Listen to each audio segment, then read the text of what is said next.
Imagine a tranquil landscape between Cilicia and Syria, where a boy, the son of shepherds, grows up among herds and wide fields. This boy is Simeon, who from an early age shows a sensitivity to spiritual matters. Once prevented from leading the sheep to the pasture because of the snow, Simeon finds shelter in a church. There, illuminated by the light that passes through the stained glass windows, he hears the reading of the Beatitudes. The impact is immediate, and a question arises: how do we actually live those words?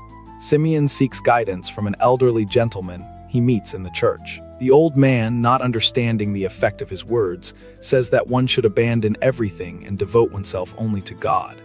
Simeon, determined, decides to go this way.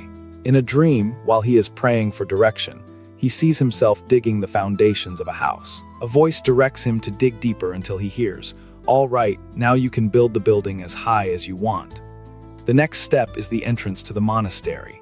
Simeon, determined to pursue a more intense spiritual life, enters a monastic community. Soon he realizes that discipline is not enough for his aspirations. Driven by a desire for greater austerity, he goes to the hermitage of Telida, where the monks already practice strict fasts, feeding every 2 days. But Simeon goes further.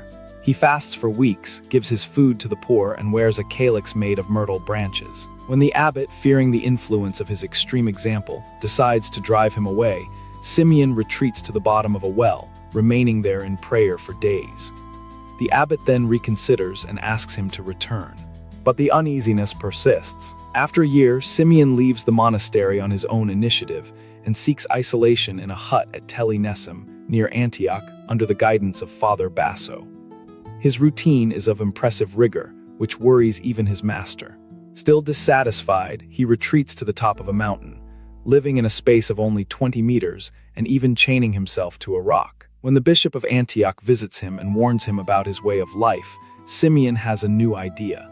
He decides to live on a pillar, rising to get away from the everyday and to get closer to the transcendent. For 37 years, Simeon remains on top of this pillar. He does not sit or lie down, remaining almost always in contemplation. Simeon, however, sets a rule. He does not allow women to approach him, stating that if they are worthy, they will all meet again in eternal life. Not even his mother, Martha, is allowed to see him up close, although her influence was decisive in his formation. When the bishops order him to descend from the column, Simeon promptly obeys, which impresses the visitors and causes them to allow him to continue his way of life. As we reflect on Simeon's path, we realize the value of detachment and the search for the transcendent. His story shows that the spiritual path can require sacrifice and perseverance, always accompanied by humility and obedience. Even in the face of extreme conditions, Simeon remains a reference of dedication. If you're enjoying Simeon's story, leave a like. This helps our channel reach more people with stories like this.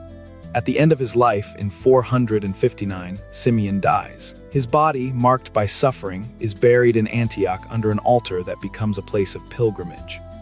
The life of Saint Simeon Stylites invites us to deepen our own spiritual foundations, seeking a solid foundation for existence.